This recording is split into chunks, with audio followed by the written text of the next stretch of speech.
Время новостей Татарстана на ТНВ. В студии Алексей Калиничев. Здравствуйте. И вот наши темы. Не уехать, не приехать. Давно просим большие автобусы. Мы просто умираем. 71-й маршрут не справляется с перевозкой пассажиров. Как быть, разбиралась Юлия Муратова. Этого ждали многие годы. Эмоции непередаваемые. Я даже не знаю. И радость, все вместе. Радость сельчан после открытия модульных ФАПов разделила Алия Хайрудинова. Рэп-концерты в России запретить. Слушают, всех это на слуху. И без этого невозможно представить современную молодежную культуру. Как к этой инициативе отнеслись татарстанские рэп-исполнители и депутаты, узнал Сергей Хайдаров. Прибавление у Ленинов. Это для меня как бы родное существо. Почему в республике решили открыть новый памятник, узнал Дмитрий Аренин. От безвизовой Ямайки до подорожавших парковок в Казани сегодня в стране вступил в силу целый ряд изменений в законодательстве. Они коснутся и автовладельцев, и предпринимателей, и организаторов митингов, и даже путешественников. Подготовил дайджест Салават Мухаммадуллин. С 1 ноября водителей без ОСАГО начнут выявлять специальные камеры. Их будут устанавливать стихийно. Оснащение начнется с Москвы. Размер штрафа до 800 рублей. В Казани с этого дня меняются тарифы за парковку. Так, 100 рублей в час – цена стоянки на Театральной и Площади Свободы. 70 рублей на Профсоюзной, Жуковского, Гоголя, Щапова, Джалиля. Самый низкий тариф – 30 рублей на Шахиди и Курашова. Сегодня заработали и новые парковки. Изменения и для инвалидов. Под специальным знаком оставлять машину теперь могут и лица, относящиеся к третьей группе. Изменения касаются и предпринимателей. Для них открывается единый портал госзакупок до 400 тысяч рублей. Размещать свои заказы смогут и негосударственные предприятия. Портал называется «Березка». Отменять нужно будет вовремя. С ноября начнут действовать штрафы организаторам митингов или шествий. Заплатить придется в случае, если информация об их отмене поступит участникам или органам власти меньше, чем за сутки до начала. Размер санкций для физических лиц от 5 до 20 тысяч рублей, должностных до 30 тысяч, юридическим придется заплатить до 100 тысяч рублей. С ноября должны пропасть объявления об услугах по написанию курсовых, дипломных работ и диссертаций. На них вводится полный запрет. Увидят, оштрафуют до 500 тысяч рублей. На Ямайку без визы. Так россияне смогут посещать побережье Карибского моря с 26 ноября. Документы придется оформить только если вы собираетесь работать на острове или задержитесь там больше, чем на 90 дней. Салават Мухаммадуллин, ТНВ, Казань. Следователи проверят, а коллекторы ответят. Следственный комитет возбудил уголовное дело из-за угроз 92-летнему ветерану Великой Отечественной войны Юрию Величко. Напомним, в сентябре управляющая компания авиастроительного района Казани якобы из-за долгов отключила электричество пенсионеру. А неизвестные начали ему угрожать. Хотя сам Юрий Величко утверждает, за все платил исправно. Тогда власти города не только уволили главу управляющей компании, но и закрыли все долги. По версии следствия, неустановленные лица систематически звонили пенсионеру и угрожали ему причинением тяжкого вреда здоровью. Кроме того, злоумышленники допустили разглашение информации о частной жизни пенсионера, разместив сообщение в подъезде, где он проживает, о том, что у него имеется задолженность перед управляющей компанией. В настоящий момент проводятся следственные действия. Земельные участки использовались бизнесом без оплаты аренды, а районная казна используется не совсем эффективно. Счетная палата республики озвучила результаты проверок расходования бюджетных денег в Мамадышском районе. Нарушение почти на 90 миллионов рублей. Как выявили аудиторы, не использовалась утилизационная биологическая установка, старые автобусы, грузовые машины и трактора вовремя не списывались, а транспортный налог в 140 тысяч рублей уплачен. В 16 дошкольных учреждениях нет лицензии на медицинскую деятельность, хотя штат медработников есть. Аудиторы также отметили финансовую неграмотность работников системы образования. Материалы проверки отправлены в прокуратуру. Основная масса данных нарушений традиционно составляет нарушение бухгалтерского учета и отчетности. Это порядка 67 миллионов рублей. И на 3 миллиона рублей были проведены расходы по несоответствующим кодам бюджетной классификации учреждениями и организациями района. Не уехать, не приехать. Жители микрорайонов Светлая долина, Весна, поселка Константиновка, Клыки оказались в транспортном вакууме. Единственный 71-й маршрут явно не справляется с перевозкой пассажиров.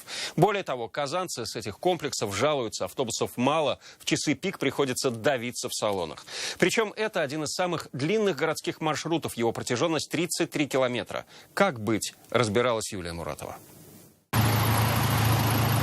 Здесь давятся, падают, дети плачут. И так каждое утро и каждый вечер. Дорога в Светлую долину давно уже не светлая. Все дело в общественном транспорте, говорят местные жители. Сюда можно доехать только на одном 71-м маршруте. Да и автобусов раз-два и обчелся, жалуются казанцы. Приходится ждать по 30-40 минут. Если я, допустим, пришла и приехал автобус как бы по времени, все равно очень залезть тяжело. Я езжу на 51-м автобусе и всегда стою, жду, очень подолгу.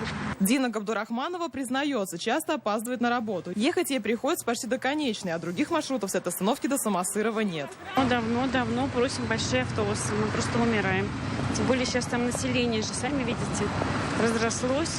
Ни утром, ни вечером невозможно ни доехать, ни уехать. Ну, такая ситуация. Ездим плохо, по 2 маршрута пропускаем. С детьми вообще не могут этого залезть и остаются. Попробуем зайти в маршрут. Я чувствую, влезть мы сюда не сможем, придется ждать еще неопределенное количество времени. Народный контроль, комитет по транспорту, даже Минтранс. Письма шлют во все инстанции, жалуются и в соцсетях. В ответах их обнадеживают. Деньги на покупку автобусов выделены. Машин на маршруте станет больше.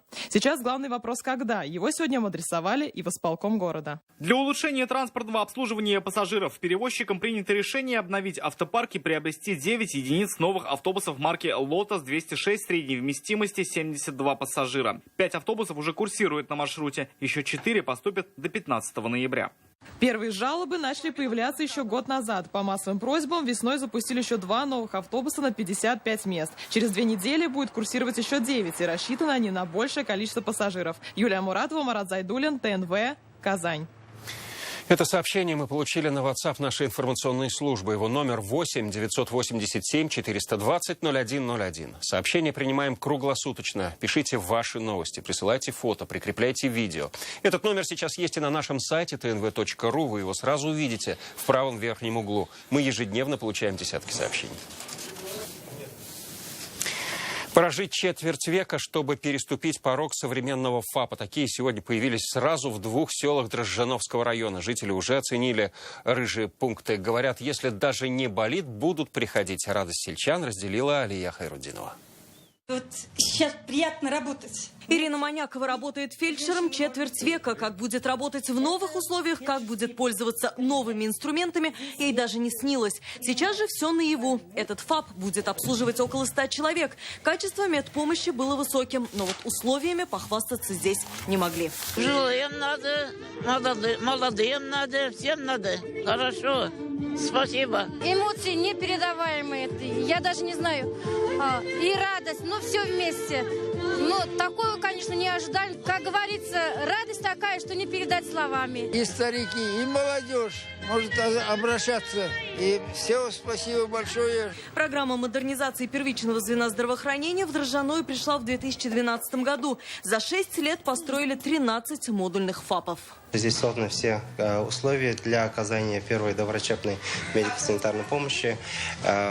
Комфортные условия, комфортное оборудование, новое оборудование, которое отвечает всем требованиям. И это будет обеспечивать повышение эффективности оказания медицинских услуг. Рыжие здания модульных ФАПов рассеяны на карте Татарстана. Их количество перевалило за 400. Сельские жители их называют местными РКБ. С их появлением качество медицинского обслуживания получило достойное обрамление. Сегодня ФАПы открылись сразу в 2 селах – Старое Дуваново и Новое Чекурское. И это не предел. На следующий год по республиканской программе фельдшерско-акушерский пункт появится еще в одной деревне. А до конца 2018 года в республике появится 44 ФАПа. Алия Хайрудинова, Игорь Романов, ТНВ, Дрожжановский район. Все дело в ней, в коре. В Челнах из-за вспышки инфекции пришлось перепрофилировать городскую и районные больницы. Теперь в городской инфекционке пациентов с пневмонией не принимают. Везут в Тукаевскую ЦРБ, а там пришлось временно закрыть одно из отделений. Напомним, корь выявили как минимум у 4. В каком режиме теперь работают врачи и к чему готовятся пациентам? Об этом далее. Сильный кашель, высокая температура, слабость и потеря аппетита. С такими симптомами госпитализировали челнинку Гузалию Кузнецову. Но не в городскую инфекционную больницу, как сделали бы это до вспышки кори, а в Тукаевскую, районную. Вызвала домой скорую, они меня привезли сюда, сделали снимок, сразу же взяли анализы и, соответственно, подтвердили, сказали, что нужно ложиться. Карантин в городской больнице введен после того, как в Челнах зафиксировали 4 случая заболевания корью. И это впервые за 20 лет. Тукаевская райбольница стала резервным медучреждением. Здесь пришлось закрыть неврологическое отделение. Его пациентов перевели на лечение амбулаторно, либо в дневные стационары поселков. Мы приостановили, потому что у нас на одном этаже находится и терапия, и неврологическое отделение. Поэтому для того, чтобы койки немножко расширить для госпитализации пневмонии, больных с пневмониями, мы пока временно приостановили. Потом будем госпитализировать, когда этот период закончится. Если пациенты тяжелые, требующие кислородной поддержки, с сопутствующими заболеваниями сердечно-сосудистой системы, хроническими бронхолегочными заболеваниями, нуждающиеся в кислороде, мы госпитализируем в реанимационное отделение. В Тукаевскую ЦРБ попадают челнинцы со средней и тяжелой степенью пневмонии. Сейчас здесь 40 пациентов. Врачи говорят, такие изменения – мера временная. Как только снимут карантин по коре, все больницы заработают в обычном режиме. Радик Фархулин, Анна Городнова, Эльмира Гайнудинова, Дмитрий Кравченко, ТНВ «Набережные Челны». Первоклассное медицинское обслуживание по принципу одного окна. Сегодня в Казани открылся лечебно-диагностический центр «Эксперт Плюс». Какое обследование там можно пройти, расскажем об этом далее. Диагностические, врачебные кабинеты и лаборатории для удобства пациентов. Теперь все в одной клинике. Почти 1000 медицинских услуг, начиная от анализов и ультразвуковых исследований, заканчивая лучевой диагностикой, эндоскопическими исследованиями, радиоволновой хирургией и химиотерапией. Одно из ведущих направлений – ранняя диагностика онкозаболеваний. Еще работая врачом, я всегда мечтал создать свою клинику. И считаю, что в Казани давно нужно было открыть диагностический центр европейского уровня, в котором все услуги можно было пройти комплексно на новейшем оборудовании экспертного класса. Спиральный компьютерный томограф и сверхпроводящий МРТ-аппарат обеспечивают высокоточную визуализацию любого органа, а ФГДС и колоноскопию можно пройти в условиях медикаментозного сна. В клинике «Эксперт Плюс» собран уникальный состав врачей, привлекаются зарубежные коллеги. Медцентр сотрудничает с турецкой клиникой «Анадолу». Предварительно, конечно, консультируемся со специалистами этой клиники в рамках системы телемедицины. При необходимости отправляем пациентов на лечение туда. И, как вы догадываетесь, после любого вмешательства необходимо как раз диспансерное наблюдение. «Эксперт Плюс» планирует активно внедрять чек-апы. Это комплексная программа обследования. Шансы выявить заболевание на ранней стадии развития очень высоки, говорят врачи. Для удобства татарстанцев в Казани работают 2 офиса. На Галиаскара Камала 4А и улица Чистопольская 5А. Режим работы до позднего вечера. Для пациентов своя парковка. Анна Городнова, Ильшат Мухаметов, ТНВ, Казань. Вы смотрите новости Татарстана, и вот о чем далее.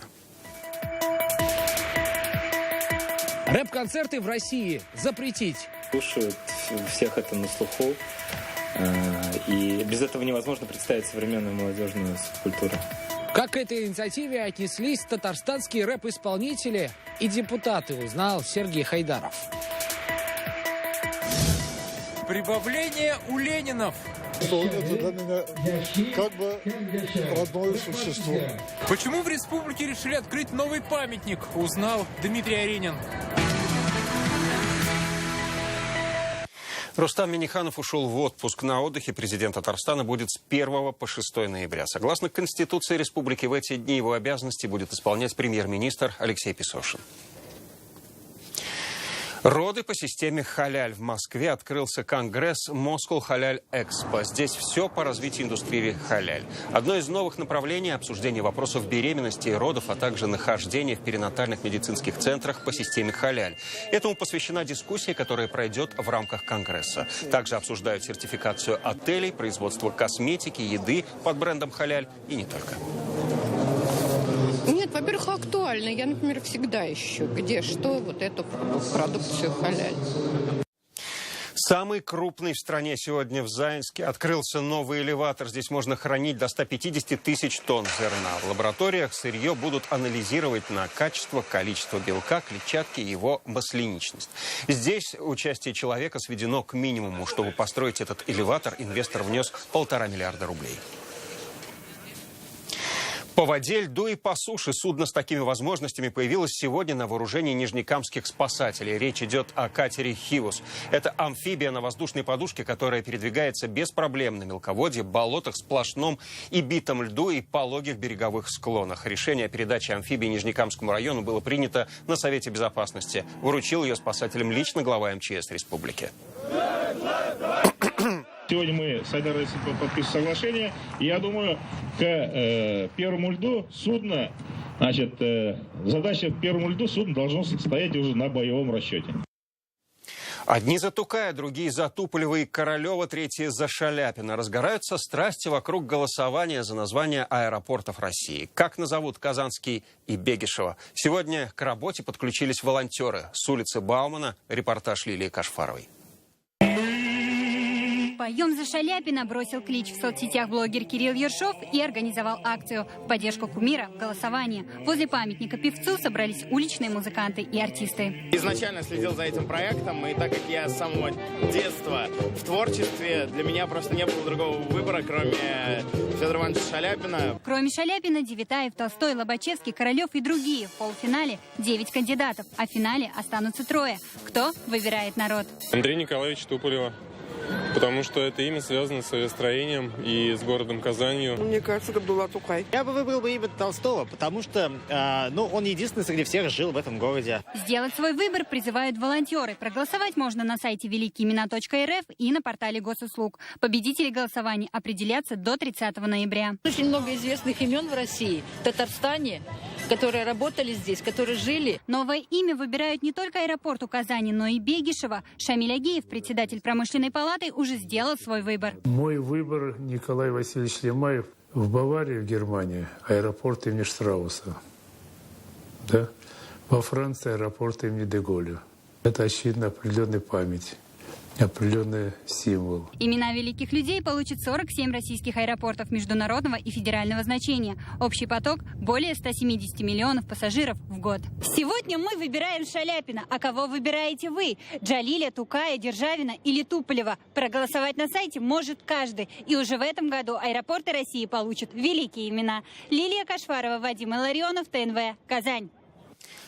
По всей стране рэп-концерты нужно запретить, иначе можно молодежи навредить. Такой просьбой к прокуратуре обратился Владимир Петров. Это депутат Заксобрания Ленинградской области. И с рэпом он до конца бороться готов. К слову, на эту музыку и раньше посягали. Уже не раз поэтов из Ютьюба удаляли. Запретят ли рэп в России? Итог будет каков? В своем репортаже расскажет Сергей Хайдаров.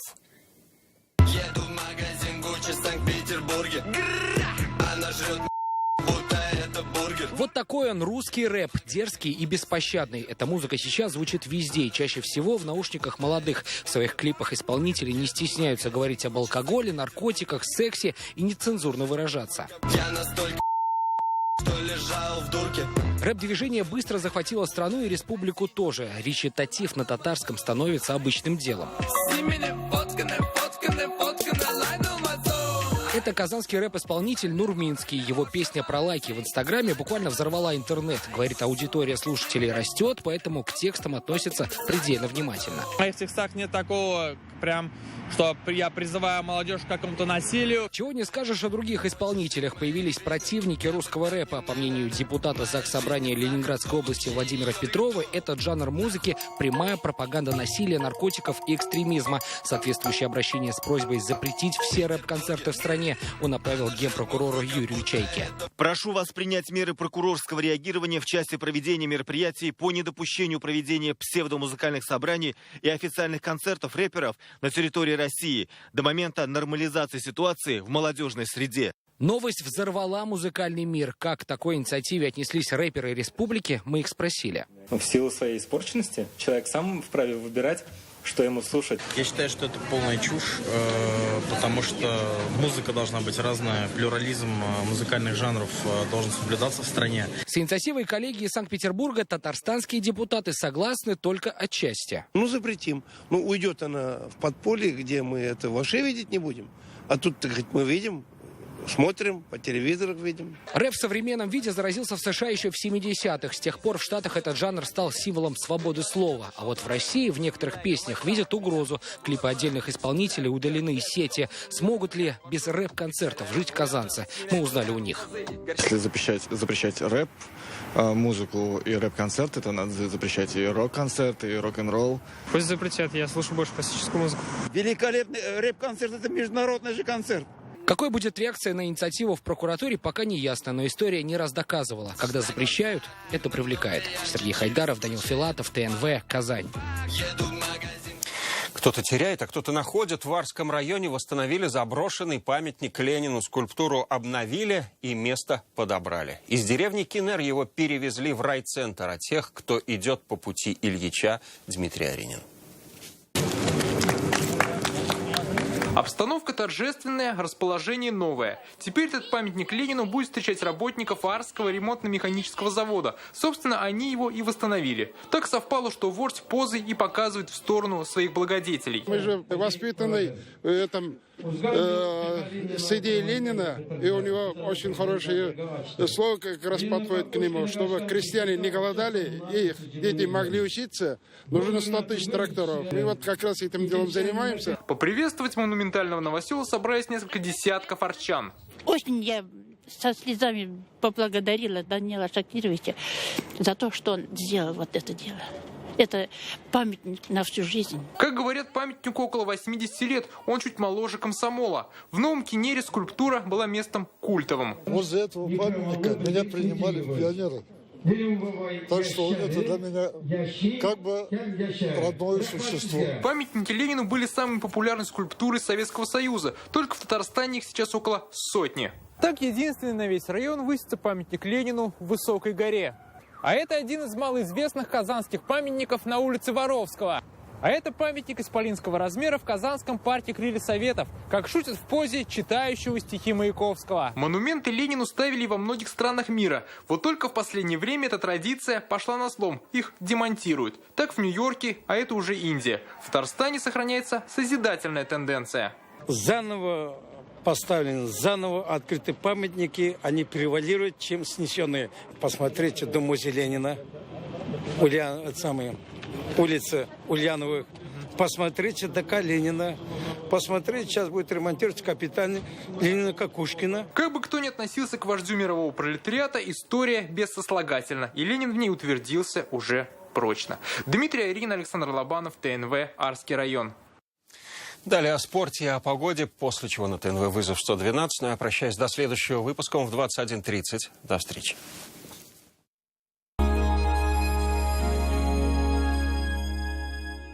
О свободе не нужно много говорить.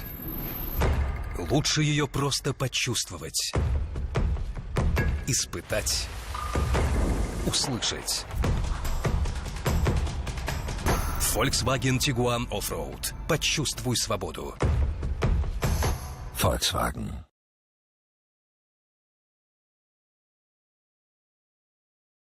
Шестая церемония вручения национальной музыкальной премии «Болгар-радиусы». Не пропусти одно из самых грандиозных событий года. 8 декабря. Пирамида. Теленеделя. Только эксклюзивные интервью со знаменитостями. Все самое актуальное на каждый день недели. Афиша главных событий города. Мода и красота, психология и кулинария. Каждую среду в журнале «Теленеделя».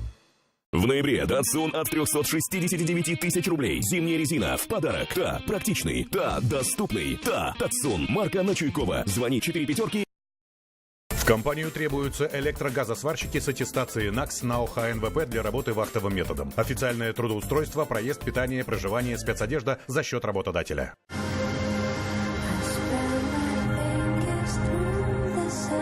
Новая «Лада Гранта» держит слово.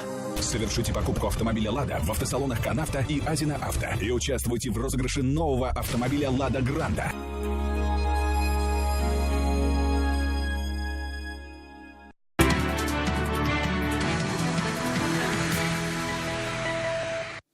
Добрый вечер. Новости спорта на ТНВ. В студии Алмаз Гафиятов. Хоккеисты Акбарса вступили в «Зеленый ноябрь». На протяжении месяца клуб активно будет принимать участие в благотворительных акциях. А пока игроки вернулись из длительного выезда по регионам Дальнего Востока. Сегодня команда провела открытую для СМИ тренировку на клубной базе. Игроки не жалеют себя даже на занятиях. Есть риск получить травму, однако заниматься в полсилы никто не собирался. Тем более команде предоставилась небольшая пауза между встречами. В это время в сборную команду страны был приглашен единственный представитель Акбарса Андрей Педан. Игра в Нижнекамске 3 ноября, а через день Акбарс сразится против Нижегородского «Торпедо». Ближайшая игра в Татнефть-арене назначена на 13 ноября. Конечно же, паузы, они уже на протяжении многих сезонов, они всегда есть, да, они всегда есть. И кто-то съездит в сборную, там, отвлекется, там, поиграть с другими партнерами, там, а мы... Кто не попал в сборную, там, здесь поработаем, передохнем и также какой-то объем работы выполним на следующий этап чемпионата. К новостям баскетбола. Казанский «Уникс» на домашней площадке переиграл немецкий Fraport Skyliners в матче регулярного чемпионата Еврокубка. Казанцы с самых первых минут обозначили преимущество. К первому перерыву поведя в счете с разницей в 4 очка. После третьей четверти казалось, что исход матча уже ничто не повлияет. На последний перерыв команды ушли с разницей в 11 очков. Однако в заключительном игровом отрезке гостям удался рывок, который едва не принес им победу. Итоговый счет встречи 83-80. Самым результативным игроком матча в составе хозяев стал Джамар Смит, набравший 16 очков. К другим темам. Татарстанские фехтовальщики завоевали 2 медали на состязаниях «Юность Москвы». Турнир входит в систему отбора спортсменов на участие в первенствах Европы в кадетской возрастной категории. Среди девушек жительница Казани Элла Минулина заняла 2-е место, уступив в финале московской спортсменке 2 очка.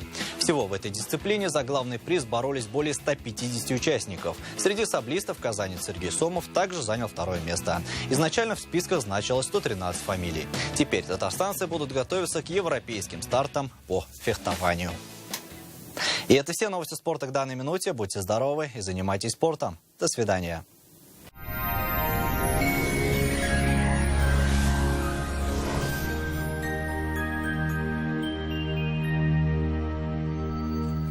Здравствуйте! Уже ноябрь, озябший и печальный, но все еще хранит в себе тепло. Действительно, ноябрь с первых дней встречает нас с теплой погодой, но об этом позже. Вам нужен шкаф-купе? Качественный, недорогой и по вашим размерам? Данил Мастер исполнит ваше желание. Успейте заказать со скидкой 20%. Данил Мастер, город Казань, улица Восстания, 23, телефон 2-167-166. По данным сервиса Яндекс.Погода, на юго-востоке в Бугульме, Бавлы, Азнакаево будет облачно, местами снег до 3 градусов выше нуля. На северо-востоке, в Нижнекамске, Набережных Челнах, Елабуге пройдет снег с дождем и также +3. На севере, Менделинске, Агрызе, Менделеевске облачная погода с мокрым снегом. Синоптики обещают 2 градуса выше нуля. На северо-западе, в Арске, в Кукмаре, Балтаси облачная погода с прояснениями. Местами снег и также +2. Для юго-запада 2 ноября будет облачным, но без осадков и тепло до 5 градусов. В центральных районах в Чистополе, Альметьевске, Мамадыше облачно, местами дождь и +3. В последующие дни существенных изменений в погоде не ожидается. Спонсор прогноза погоды ООО СМУ номер 12. Торопитесь приобрести однушки и двушки по выгодной цене. ЖК Приволжский – это кирпичные дома с индивидуальным отоплением на берегу Волги. Хотите посмотреть? Приезжайте. Запись по телефону 561 08 81. Хотите встречать рассвет из окон своей квартиры, наслаждаться свежим воздухом и прекрасными видами? Тогда вам в жилой комплекс «Приволжский». Успеете приобрести квартиру с индивидуальным отоплением в кирпичном доме. Звоните 561 08 81. Артрит, артроз, грыжа, операция. Стоп! Никаких крайних мер. При любых заболеваниях позвоночника или суставов сразу же обращайтесь к специалистам клиники «Доктор Ост». Здесь лечат самые сложные заболевания опорно-двигательного аппарата без боли и операций. За ваше здоровье отвечает команда высококлассных врачей, новейшее оборудование и комплексный подход в лечении. Приходите к нам. Убедитесь, что вернуться к полноценной жизни – это просто. Медицинский центр «Доктор Ост» поможет справиться с проблемами позвоночника и суставов без операций и протезов. Современные технологии, запатентованные методы и профессионалы своего дела. Вернуться к полноценной жизни просто. О погоде в столице. В Казани ожидается облачная погода без осадков. Дневные температуры 2-4 градуса выше нуля. Ветер западный до 5 метров в секунду. Атмосферное давление 768 миллиметров ртутного столба. Влажность воздуха 81%. Магнитное поле Земли неустойчивое. Берегите себя. Это вся информация о погоде. В студии была Лейла Латыпова. Всего доброго и до свидания.